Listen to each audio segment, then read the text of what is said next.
Breaking news bikin geger. Shin Tae-yong bikin kejutan besar dengan keputusan tak memanggil Elkan Bagot. Apa alasan sebenarnya di balik langkah kontroversial ini? Temukan semua detailnya di sini. Publik wajib tahu. Inikah satu-satunya cara Elkan Bagot bisa kembali dipanggil Shin Tae-yong ke timnas Indonesia?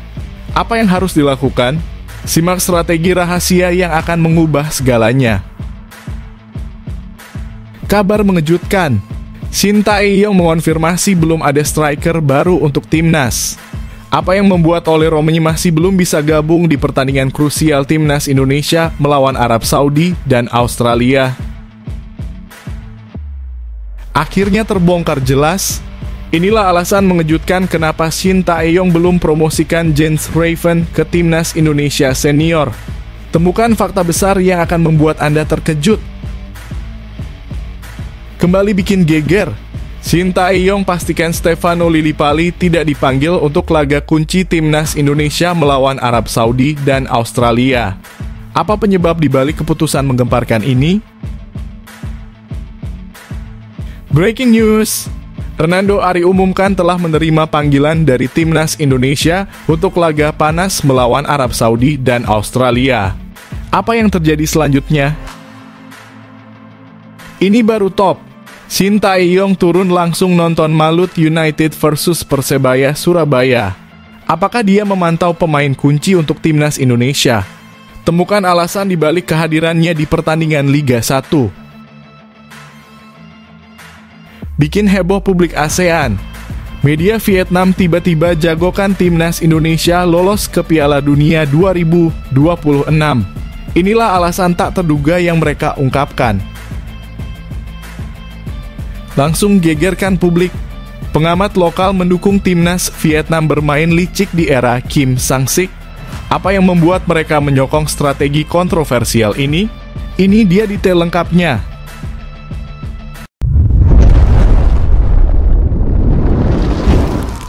Sebelumnya mohon subscribe channel ini dulu supaya nggak ketinggalan berita terupdate timnas Indonesia. Kabar gembira. Sandy Walsh resmi menikah dengan kekasihnya pebasket Kanada. Apakah dampak besar terhadap panggilan dari timnas Indonesia? Ini dia detailnya. Back timnas Indonesia, Sandy Walsh dikabarkan telah menikah dengan kekasihnya, Aislinn Koning, pada Jumat kemarin. Meski Sandy belum mengumumkannya secara resmi melalui media sosial, Aislinn telah membagikan momen pernikahan mereka melalui Instagram Story. Dalam unggahan tersebut, Aislinn merepost video dari teman-temannya yang memberikan ucapan selamat serta foto-foto pernikahan mereka. Sebuah video yang beredar di media sosial juga menunjukkan Sandy dan Aislinn mengenakan baju adat Jawa, memperlihatkan sisi tradisional dari pernikahan mereka. Sandy Walsh memiliki darah Indonesia dari neneknya yang berasal dari Surabaya. Hubungan antara Sandy dan Aislinn sudah terjalin cukup lama. Aislinn Koning sendiri adalah seorang atlet basket yang bermain untuk timnas Kanada. Dengan kabar pernikahan ini, Sandy Walsh diharapkan memiliki motivasi besar saat dipanggil ke timnas Indonesia. Timnas Indonesia akan menghadapi dua pertandingan penting dalam kualifikasi Piala Dunia 2026 putaran ketiga pada September 2024, yakni melawan Arab Saudi di laga tandang dan Australia di laga kandang. Beberapa waktu lalu, Sandy mengakui bahwa persaingan dalam putaran ketiga kualifikasi Piala Dunia 2026 akan sangat berat. Namun ia tetap optimis dengan kemajuan yang telah dicapai oleh timnas Indonesia. Saya mengatakan kepada rekan-rekan setim ini adalah pertandingan yang ingin kami mainkan, ujar Sandy Walsh kepada media. Saya yakin kami membuat kemajuan besar sebagai tim nasional dan itu adalah kemajuan yang bagus. Sandy menambahkan pertandingan ini akan memberi kami banyak pelajaran. Dengan keyakinan dan semangat yang tinggi, Sandy Walsh siap menghadapi tantangan besar bersama timnas Indonesia di putaran ketiga kualifikasi Piala Dunia 2026.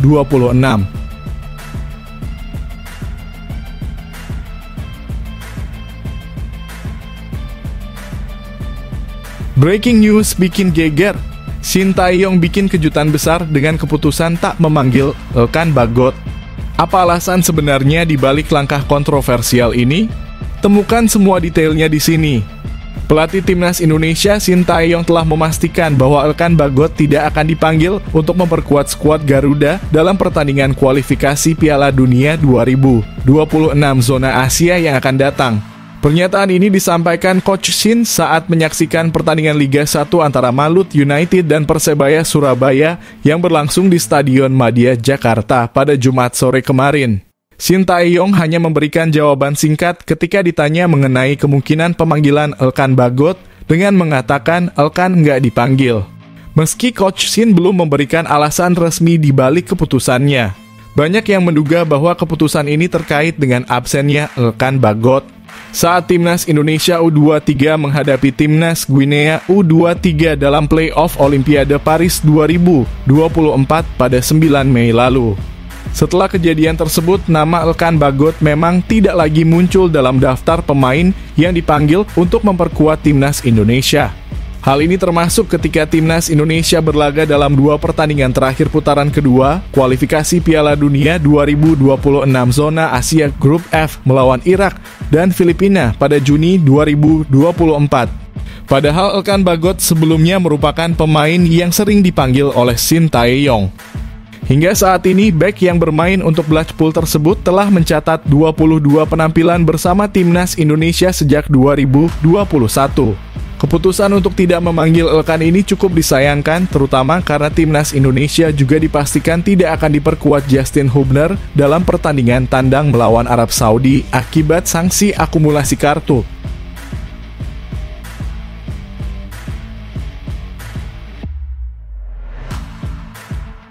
Publik wajib tahu, inikah satu-satunya cara Elkan Bagot bisa kembali dipanggil Sintayong ke Timnas Indonesia? Apa yang harus dilakukan? Simak strategi rahasia yang akan mengubah segalanya. Agar Elkan Bagot kembali dipanggil oleh pelatih Sintayong ke Timnas Indonesia, permintaan maaf mungkin menjadi satu-satunya solusi yang efektif. Saat ini, Sintayong belum menunjukkan keinginan untuk memanggil Elkan kembali ke tim nasional. Meskipun Timnas Indonesia sangat membutuhkan kehadiran bek jangkung tersebut. Dalam laga tandang melawan Arab Saudi pada matchday pertama Grup C kualifikasi Piala Dunia 2026, ketiadaan Elkan akan sangat terasa, terutama karena Justin Hubner tidak bisa tampil akibat akumulasi kartu. Ketika ditanya oleh media mengenai apakah Elkan Bagot akan dipanggil untuk laga melawan Arab Saudi dan Australia, Sintayong hanya menjawab singkat, enggak dipanggil. Alasan utama di balik keputusan ini tampaknya adalah sikap Elkan Bagot yang menolak panggilan Sintayong untuk memperkuat Timnas Indonesia U23 dalam playoff Olimpiade Paris lalu. Untuk memperbaiki situasi ini, Elkan bisa mengikuti contoh yang diberikan oleh kiper PSIS Semarang Adi Satrio. Adi pernah menghadapi situasi serupa ketika dipanggil oleh Sintayong untuk memperkuat Timnas Indonesia U23 di Piala AFF U23 2023. Pada saat itu, Liga 1 2023 baru saja dimulai dan Adi berstatus sebagai kiper utama PSIS Semarang. Banyak klub yang enggan melepas pemain mereka ke tim nasional, sehingga Timnas Indonesia U23 tidak bisa tampil dengan kekuatan penuh di turnamen tersebut. Menyadari kesalahannya, Adi Satrio segera meminta maaf secara langsung kepada Sintayong. Permintaan maaf tersebut disampaikan secara pribadi saat Adi bergabung dalam pemusatan latihan Timnas Indonesia menjelang pertandingan melawan Vietnam pada Maret 2024. Sejak saat itu, Adi selalu dipanggil kembali oleh Sintayong dan bahkan menjalani debutnya sebagai kiper Timnas Indonesia senior ketika menang atas Vietnam. Pertanyaannya kini, apakah Elkan Bagot juga perlu meminta maaf secara langsung kepada Sintayong agar bisa kembali memperkuat Timnas Indonesia? Langkah ini mungkin menjadi kunci bagi Elkan untuk kembali mendapatkan tempat di skuad Garuda.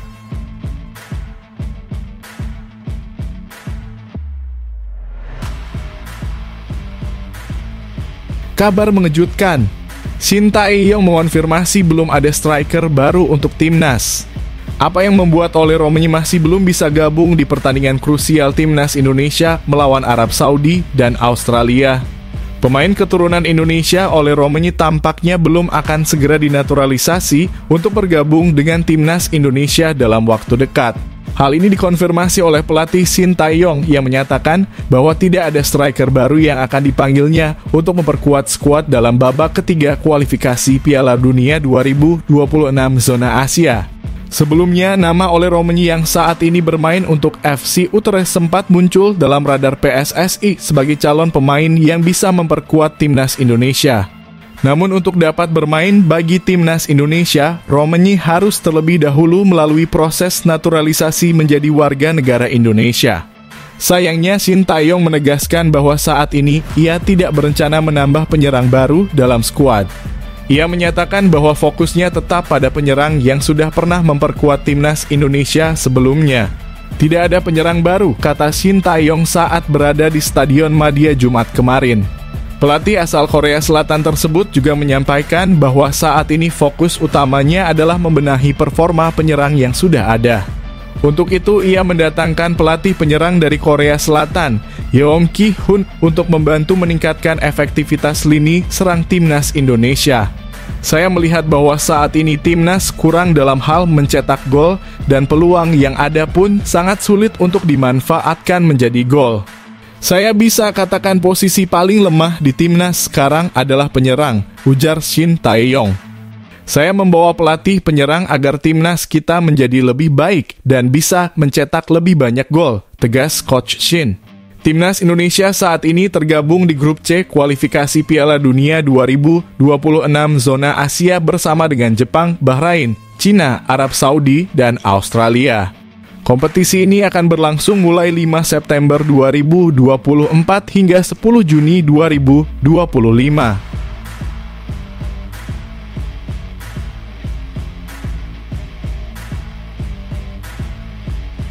Akhirnya terbongkar jelas. Inilah alasan mengejutkan kenapa Shin Tae-yong belum promosikan Jens Raven ke timnas Indonesia senior. Temukan fakta besar yang akan membuat Anda terkejut. Pelatih timnas Indonesia Shin Tae-yong menyatakan bahwa Jens Raven belum akan dipanggil ke tim senior. Menurut Shin Tae-yong, pemain muda tersebut masih memiliki beberapa kekurangan yang perlu diperbaiki. Jens Raven yang merupakan bagian dari tim asuhan Indra Syafri menampilkan performa gemilang saat membela timnas U19 Indonesia di ASEAN Cup U19 2024. Tim ini berhasil meraih gelar juara dan Jens Raven sendiri mencetak 4 gol, menjadikannya top skor di tim tersebut. Prestasi ini memunculkan harapan agar ia segera dipromosikan ke tim senior. Namun, Shin Tae-yong belum memberikan lampu hijau untuk langkah tersebut. Pelatih asal Korea Selatan itu mengungkapkan bahwa ia telah menyaksikan langsung permainan Jens Raven saat berada di Belanda, tetapi penampilan Jens saat itu masih belum memenuhi ekspektasi. Saya pernah lihat dia langsung ke Belanda. Saya lihat ada kekurangan, ujar Shin Tae-yong di Stadion Madia.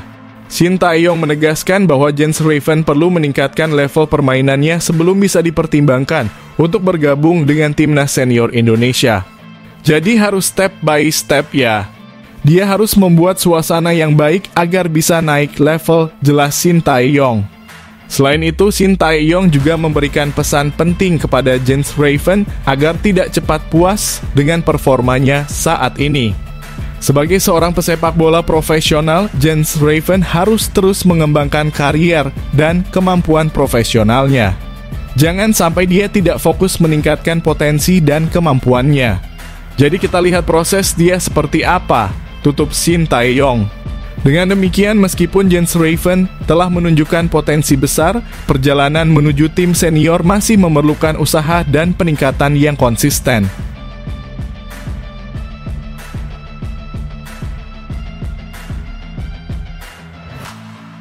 Kembali bikin geger, Shin Tae-yong pastikan Stefano Lillipali tidak dipanggil untuk laga kunci timnas Indonesia melawan Arab Saudi dan Australia. Apa penyebab dibalik keputusan menggemparkan ini? Pelatih timnas Indonesia, Shin Tae-yong telah memutuskan untuk tidak memanggil Stefano Lillipali untuk pertandingan melawan Arab Saudi dan Australia pada kualifikasi Piala Dunia 2026 zona Asia yang akan digelar pada 6 dan 10 September 2024. Meski Lillipali tampil mengesankan dengan mencetak 1 gol dan 1 assist saat Borneo FC mengalahkan Semen Padang. Pada pertandingan pembuka Liga 1 musim ini, Shin Tae-yong tetap tidak terpengaruh oleh penampilan tersebut. Ketika ditanya oleh media di Stadion Madia pada Jumat kemarin apakah ia akan memanggil Lillipali, Shin Tae-yong dengan tegas menjawab tidak. Jawaban singkat ini menunjukkan bahwa pelatih asal Korea Selatan tersebut sudah mantap dengan pilihannya. Meskipun Lillipali dinilai bisa menjadi pengganti yang potensial untuk posisi winger kiri yang ditinggalkan Malik Rizaldi dari Persebaya Surabaya karena cedera. Malik Rizaldi sebenarnya termasuk dalam rencana Shin Tae-yong untuk FIFA Match Day September 2024. Namun, cedera pada betis yang dialami pemain berusia 27 tahun tersebut membuatnya tidak bisa bergabung dengan tim. Kali ini Malik Rizaldi tidak akan dipilih. Awalnya memang sesuai rencana dipilih, tapi ada cedera. Robek di bagian betis, sekarang latihan saja dia tidak bisa, jelas Shin Tae-yong. Timnas Indonesia sendiri tergabung dalam grup C kualifikasi Piala Dunia 2026 zona Asia bersama dengan Jepang, Bahrain, Cina, Arab Saudi, dan Australia. Turnamen ini akan berlangsung dari 5 September 2024 hingga 10 Juni 2025. Pada pertandingan terdekat, Timnas Indonesia akan bertandang ke King Abdullah Sport City untuk menghadapi Arab Saudi pada 6 September 2024. Setelah itu, Timnas Indonesia akan menjamu Australia di Stadion Utama Gelora Bung Karno pada 10 September 2024. Jika Timnas Indonesia berhasil meraih hasil positif dalam 2 laga awal ini, peluang untuk lolos ke Piala Dunia 2026 akan semakin terbuka.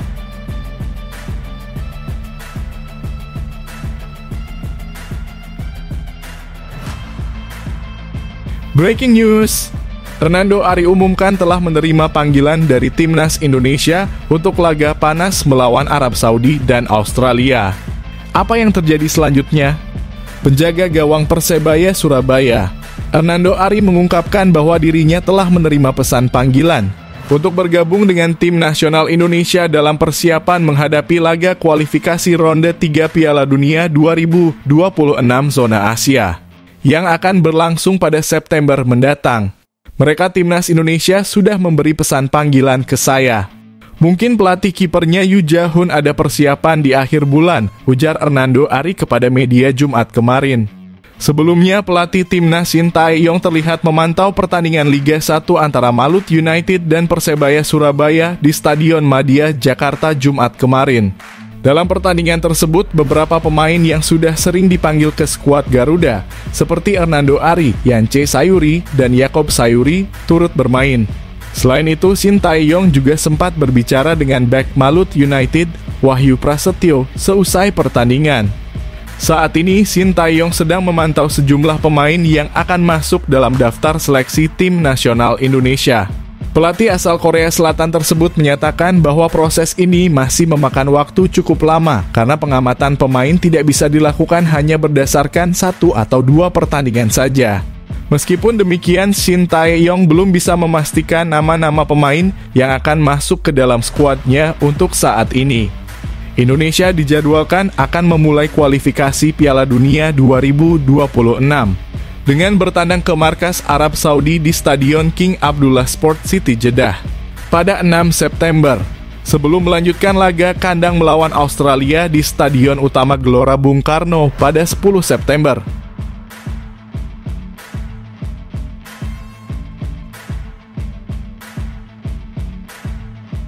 Ini baru top. Shin Tae-yong turun langsung nonton Malut United versus Persebaya Surabaya. Apakah dia memantau pemain kunci untuk Timnas Indonesia? Temukan alasan dibalik kehadirannya di pertandingan Liga 1. Pelatih Timnas Indonesia Shin Tae-yong menyaksikan langsung pertandingan antara Malut United dan Persebaya Surabaya dalam lanjutan Liga 1 yang berlangsung di Stadion Madia, Jakarta pada Jumat sore kemarin. Menurut pantauan media, Coach Shin tiba di stadion pada menit ke-15 pertandingan. Ia tidak datang sendirian, melainkan ditemani oleh staf kepelatihannya dari Timnas Indonesia. Selama pertandingan, Coach Shin tampak menikmati jalannya laga, bahkan beberapa kali mengambil foto ke arah lapangan menggunakan ponselnya.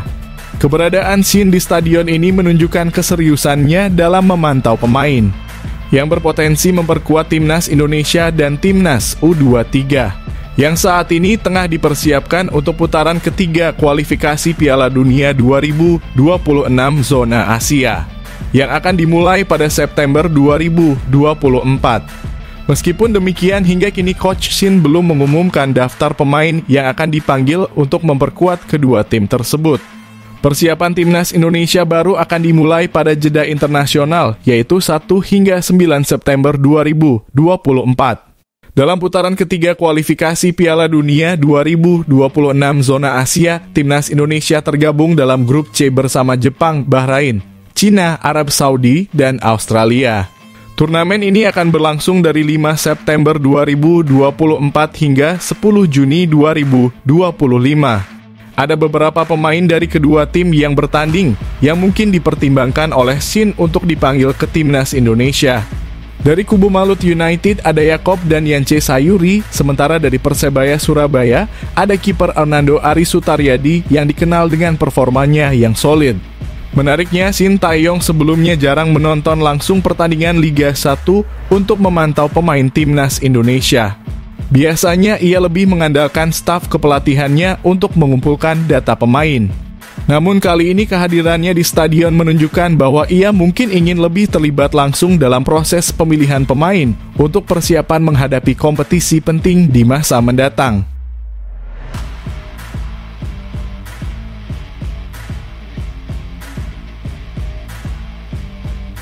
Bikin heboh publik ASEAN. Media Vietnam tiba-tiba jagokan timnas Indonesia lolos ke Piala Dunia 2026. Inilah alasan tak terduga yang mereka ungkapkan. Media asal Vietnam, The Tao, secara mengejutkan malah optimis bahwa timnas Indonesia memiliki peluang besar untuk lolos ke Piala Dunia 2026. Mereka berpendapat demikian berdasarkan 3 faktor utama yang dianggap akan mendukung Garuda dalam upaya mencapai turnamen sepak bola terbesar di dunia. Faktor pertama adalah dukungan penuh dari PSSI. Menurut The Tao, dukungan ini sudah terbukti terutama dengan keberhasilan timnas Indonesia lolos ke babak ketiga kualifikasi Piala Dunia untuk pertama kalinya dalam sejarah. PSSI terus berupaya memperkuat timnas Indonesia, salah satunya melalui program naturalisasi pemain keturunan. Ini membawa kita ke faktor kedua, yaitu skuad yang semakin kuat. Dengan bantuan PSSI, timnas Indonesia telah berhasil menambah kekuatan mereka melalui naturalisasi pemain. The Tao menyebutkan bahwa dengan hadirnya pemain baru seperti Calvin Verdon dan proses naturalisasi Martin Paes yang sedang berlangsung, timnas Indonesia kini memiliki komposisi tim yang lebih tangguh. Dengan skuad yang diperkuat oleh pemain-pemain berkualitas ini, media Vietnam tersebut yakin bahwa timnas Indonesia setidaknya mampu bersaing di grup C babak ketiga kualifikasi Piala Dunia 2026 zona Asia. Faktor ketiga yang menjadi penunjang adalah dukungan luar biasa dari para pencinta sepak bola di Indonesia. The Tao percaya bahwa semangat dan dukungan penuh dari supporter tanah air akan memotivasi para pemain timnas Indonesia untuk memberikan performa terbaik mereka saat bertanding di babak ketiga nanti. Media Vietnam itu menyimpulkan bahwa kombinasi dari ketiga faktor ini, dukungan federasi, kekuatan skuad, dan dukungan masyarakat dapat membantu timnas Indonesia mencapai sejarah baru dengan meraih tiket ke Piala Dunia 2026. Sesuatu yang belum pernah dicapai oleh tim dari Asia Tenggara sebelumnya.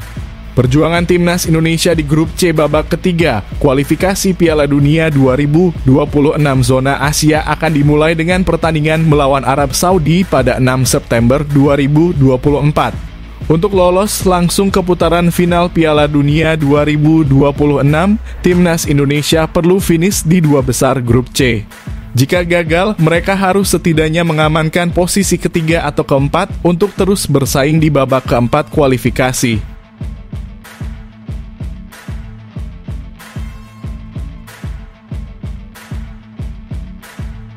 Langsung gegerkan publik.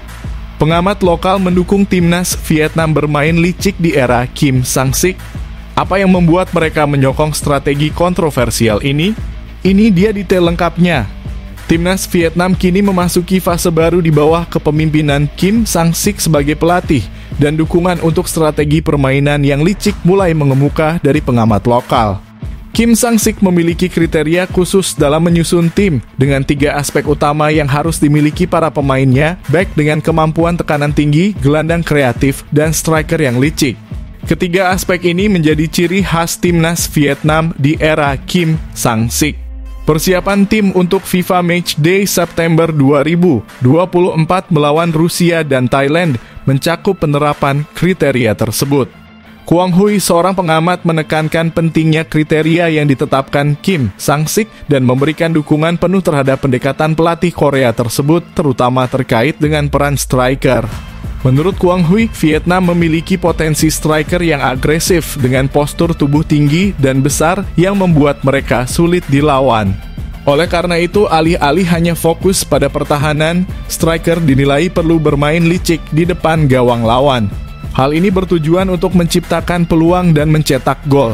Bagi para striker, mereka harus licik dan bisa bergerak cepat untuk menciptakan peluang mencetak gol, kata Kwang Hui. Kami orang Vietnam biasanya bertubuh besar dan tinggi, jadi gaya bermain kami sedikit lebih baik dan sulit dilawan. Striker beroperasi secara mandiri dan tidak terlalu memikirkan pertahanan, jadi meskipun mereka mungkin kecil, mereka tetap licik dan bisa bermain efektif, tambahnya. Kim Sang-sik tampaknya tidak membutuhkan waktu lama untuk menerapkan standarnya di timnas Vietnam hanya dalam 2 pertandingan. Hasilnya adalah kemenangan dramatis melawan Filipina dan kekalahan dari Irak. Meskipun demikian, hasil ini masih dianggap dapat diterima oleh masyarakat Vietnam. Tugas Kim Sang-sik tidak hanya membangun timnas Vietnam yang kuat, tetapi juga menghapus jejak pelatih sebelumnya, Park Hang-seo. Sejak kepergian Park Hang-seo, tim nasional Vietnam mengalami penurunan performa yang signifikan. Philippe Rousier, penggantinya, hanya bertahan selama 1 tahun sebelum memutuskan untuk mengakhiri kontraknya setelah tim tereliminasi dari kualifikasi Piala Dunia 2026. Sejak awal tahun 2024, sepak bola Vietnam di level tim nasional mengalami kemerosotan, termasuk kekalahan dari timnas Indonesia. Kekalahan tersebut dimulai dari fase grup Piala Asia 2024 dengan skor tipis 0-1, dilanjutkan dengan 2 kekalahan di kualifikasi Piala Dunia 2026, yaitu 1-0 dan 0-3. Bahkan di level kelompok umur, Vietnam kalah telak 5-0 dari timnas U16 Indonesia dalam perebutan tempat ketiga ASEAN Cup U16 2024.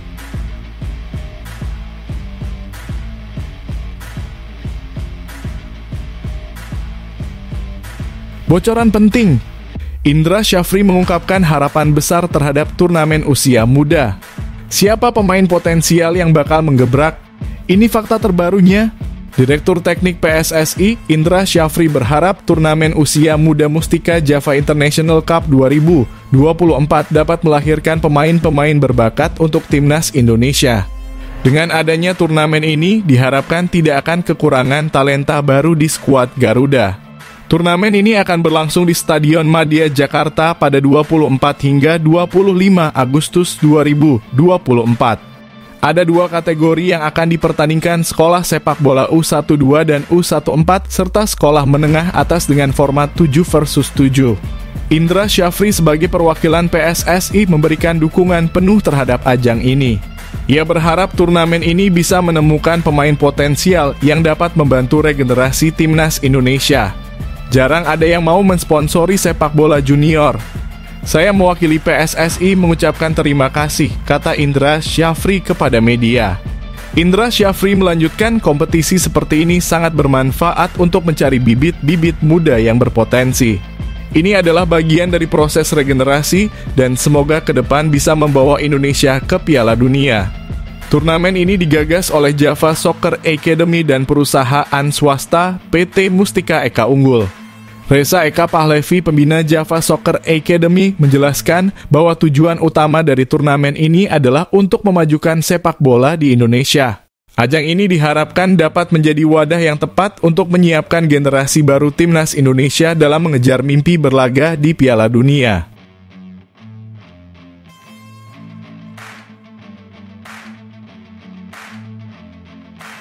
Ini dia hasil drawing AFC Champions League musim ini menghadirkan duel seru. Persib Bandung akan bertemu klub Asnawi Mangkualam. Simak reaksi dan prediksi menariknya di sini. Hasil drawing untuk AFC Champions League 2 musim telah diumumkan dan Persib Bandung tergabung dalam grup F. Drawing ini berlangsung di markas besar Konfederasi Sepak Bola Asia di Kuala Lumpur, Malaysia, pada Jumat kemarin. Sebagai tim yang masuk ke pot 4, Persib sudah dipastikan akan menghadapi lawan-lawan berat dari wilayah timur. Hasilnya, Persib Bandung yang merupakan juara Liga 1 musim lalu akan berhadapan dengan 3 klub kuat Zhejiang FC dari Cina, Port FC dari Thailand, dan Lion City Sailors FC dari Singapura. Mengingat kualitas lawan-lawan yang dihadapi, Maung Bandung dipastikan akan menghadapi tantangan besar di fase grup ini. Salah satu lawan yang menarik perhatian adalah Port FC yang diperkuat oleh Kapten Timnas Indonesia, Asnawi Mangkualam. Pertemuan ini tentu menjadi sorotan karena Asnawi akan bertarung melawan Persib di babak penyisihan grup. Masing-masing tim di grup F akan memainkan 6 pertandingan dengan 3 pertandingan kandang dan 3 pertandingan tandang. Tim yang berhasil finish di posisi pertama dan kedua grup akan berhak melaju ke babak 16 besar AFC Champions League 2. Berikut adalah profil singkat dari 3 klub lawan Persib Bandung di grup F. 1. Port FC Thailand. Port FC adalah klub yang diperkuat oleh Kapten Timnas Indonesia, Asnawi Mangkualam. Klub ini finish di posisi ketiga Liga Thailand musim lalu, yang menunjukkan bahwa mereka bukanlah tim sembarangan. Selain pemain timnas Thailand seperti Bordin Phala, Port FC juga diperkuat oleh sejumlah pemain asing berkualitas seperti Irfan Fandi Singapura, Isa Achani Ghana, dan Felipe Amorim Brasil. 2. Zhejiang FC Cina. Zhejiang FC dikenal sebagai tim yang konsisten dengan finish di posisi ketiga Liga Super Cina pada tahun 2022 dan 2023. Pencapaian ini merupakan yang terbaik dalam sejarah klub. Zhejiang FC juga memiliki kekuatan yang besar berkat kehadiran pemain asing seperti De Abasni klub Belanda, Leonardo Brasil, Franco Andrijasevic Kroasia, dan Jean Efraard Kouassi Ghana. 3. Lion City Sailors FC Singapura. Lion City Sailors FC adalah klub yang telah menunjukkan perkembangan pesat dalam beberapa tahun terakhir. Dari tahun 2021 hingga 2023, mereka bekerja sama dengan Borussia Dortmund untuk pengembangan pemain muda. Saat ini mereka bekerja sama dengan Feyenoord Rotterdam dalam program yang sama. Inovasi-inovasi ini telah menjadikan Lion City Sailors sebagai salah satu raksasa di Liga Singapura. Pada tahun 2022, mereka hampir lolos ke babak 16 besar Liga Champions Asia. Dengan lawan-lawan yang tangguh, perjalanan Persib Bandung di AFC Champions League 2 musim ini akan sangat menarik untuk dinantikan. Pertanyaannya, apakah Persib mampu melaju ke babak 16 besar?